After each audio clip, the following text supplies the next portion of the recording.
Hi, welcome to Computing Foundations, a course for beginners who want to learn about computers, programming, and the math, science, and art behind this world-changing field.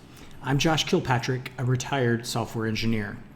Today, we continue learning the C programming language, and our topic for today is pointer arithmetic. Pointer arithmetic is kind of an adjacent topic to pointers and arrays, and reveals the relationship between pointers and arrays. So we're going to dive into these concepts, and at the end of the video I'll have another programming challenge for you, which I'll provide the solution for in the GitHub repository, and also I'll discuss the solution in a follow-up video. So let's take a look here at the code on the screen. We are familiar with the first line where we define a character array with 4 elements and we assign those elements the letters J, O, S, and H. We also saw in our last lesson on pointers and arrays that I can declare a pointer, a character pointer, and assign it the address of the first element of the array. Similarly, I can define a second pointer and assign it the address of the second element in the array. Now the next 2 lines are the new part. Look at this other operation that we can do. I can define a third character pointer and assign it the value of pointer2 plus 1. Pointer2 plus 1. And we'll talk more in a minute about this, but that is going to result in pointer 3 having the address of the third element of the array, which is S. And now on the next line, a character pointer called pointer 4, which is pointing to pointer 3 plus 1. Similarly, this will have the address of name sub 3. The fourth element of the array, the H. So the new code here is this arithmetic that I'm performing on a pointer. So we want to examine today, what does it mean to do arithmetic on a pointer? What is the C language doing for us? So let's take a look at the code on the screen, and I'll get rid of my camera here so you can see that a little better. So on the right-hand side, I've written some code that, again, is very familiar looking. I define a character array called name. I assign it 4 letters, J-O-S-H. So what I want to refresh in your memory is that this variable name is referring to an area of memory that is an array, and it is 4 bytes long because each character is 1 byte. And you can see here the J is stored in address 1, the O in address 2, the S in address 3, the H in address 4.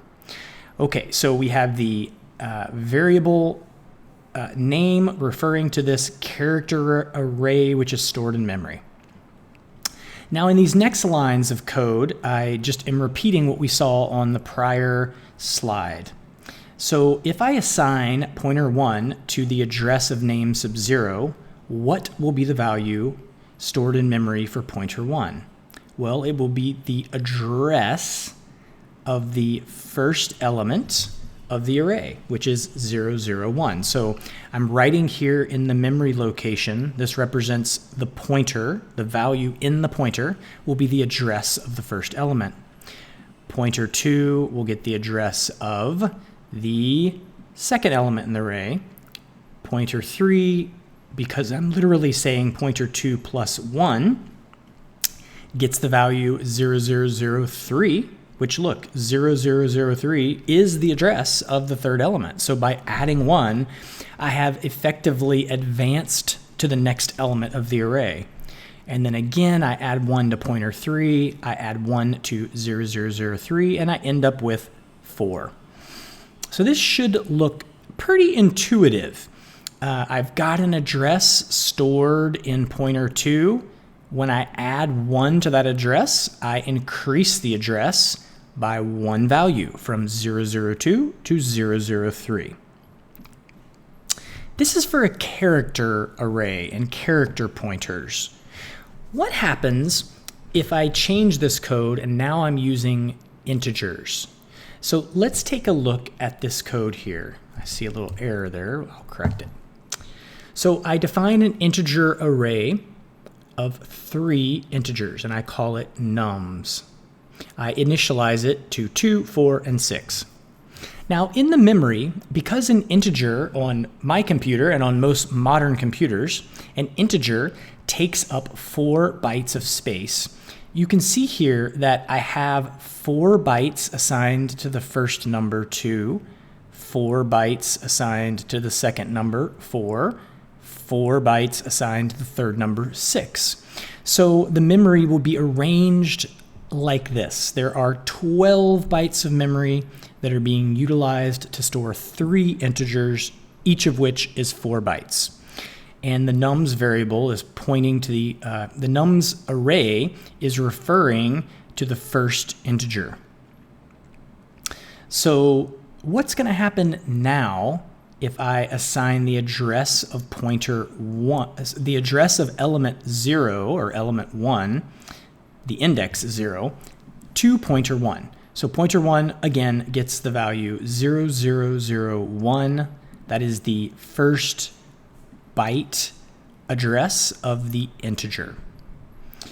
Pointer 2, I'm going to assign it to the address of element 2, which is index 1. That's going to get the address 5005. So pointer 2 is 5005. Now the next 2 lines are the interesting part. So what happens now if I take pointer 2 and I add 1? Pointer 3 will become in memory 9. It has increased pointer 2 by 4 digits. What's the right way to say this? It's increased the address by 4. So what we've effectively done is we've said, if I add a 1 to 0004, I get 9. That doesn't seem very intuitive. I'm only adding 1. Why do I jump from 4 to 9? Well, when you do arithmetic on pointers, the compiler is smart enough to understand that you want to advance the pointer to the next element. So it understands, hey, if you want to add 1 to an integer pointer, you need to skip ahead 4 bytes in memory to get to the next integer. To add 1, you have to add the total number of bytes that are being referred to by this pointer. So similarly here, if I take nums, I've made another error here. If I take nums, oh wait, I actually did this different. If I take nums and I add 1. Now this is unique, so let's step back. I thought I was doing something different here, but I was trying to make a different point. So in this next line of code, look what I'm doing. I'm taking the name of the array and I'm adding 1. What is that going to do? Well, I submit that pointer 4 will hold 5. Okay, why is that? It turns out the name of the array is itself a pointer. C treats it like it's a pointer. So the nums variable actually is a pointer, and it has in it the address of the first element of the array. If I take nums, which is just an address, and I add 1, again, the compiler magically understands that I'm referring to integers, so it advances the address 4 bytes, and it is the value 5 that will be stored in the pointer, value for pointer 4. Okay, the last 2 points that I want to make here on this slide are, in the same way that I can treat the name of the array as though it is a pointer, I can treat a pointer as though it is an array. So if I take pointer 1, and I simply put brackets behind it and say 2, this is identical to saying pointer 1 plus 2. What is pointer 1 plus 2? Well, if I look at pointer 1, it's currently holding 0, 0, 0, 1. If I add 2, I need to advance 8 bytes. So in this expression, we would say that we end up with the address 9, okay? But the way the syntax works here is it understands that you want to dereference that location. So pointer 1 sub 2 will return the value 6. You're not saying I want to look at the value of the pointer. You're saying I want to look at the value of the integer that is stored at pointer 1 plus 2. So you're starting to get a feeling now for how arrays, when you put these brackets and indexes, behind the scenes, the C compiler is just doing pointer arithmetic. It's adding 2 to the pointer referred to by the array name and dereferencing it for you so that you can get the value back out. All right, here on the next line, what is pointer 2 sub 1? All right, pointer 2 is pointing at 0005. So if I come to 005 and I add 4 bytes, I end up again with a 9. If I dereference it, I again get the value 6. So both of these expressions, which are just pointers that I'm using the array bracket syntax on, end up referencing the same value. They're both the value 6. Okay. So what we're going to do next is I'm going to describe a programming assignment to you, and you're going to go away and see if you can make this happen with the new information that you know about pointers. So what I want you to do in your programming assignment is to create a function called printMem, print memory. This function will take 2 arguments, an integer array and an integer that represents the size of the array. So if I was going to pass in array 3, the array here that is 3 elements long, I actually have defined this in a funny way. Sorry, that should be array 4 because I have 4 numbers there. So if I were to pass this array into the function, I would say print mem array and then the size 4. What is this function going to do? I want you to print out to the screen something that looks like what I have here. So we're going to print out along a column 0, 1, 2, 3, 4, the indexes of the array. And then on each line, we will write the 4-byte integer value that is in this memory location. And then on the next line, we will write the address of the memory location. So what we're going to be doing is visualizing what the memory looks like for the array. On this next slide, I'm giving you a little more detail and a little more advice. So the output I have shown you here on the right is literally the output from my program that I wrote to solve this challenge. So I'm writing the indexes along the left-hand side here. As a quick tip, the way to do that with printf is to do %03i. This says print 3 digits onto the screen, so 3 digits of width onto the screen, and pad with zeros. I did that just so everything lines up and looks super clean and nice. And I can now go all the way up to an array of size 999, and everything will print out beautifully here on the screen because I've reserved enough space. Here in the memory section, I'm printing out the value of the integer, but I'm asking the printf function to format it in hexadecimal. I'm doing that to make it a little easier to understand what the memory looks like. In hexadecimal, Each number represents 4 bytes. And you see here we can also have letters A, B, C, D, E, and F, which represent 11, 12, 13, 14, 15, and 16. Okay. And 16 is the largest number we can represent with 4 bits.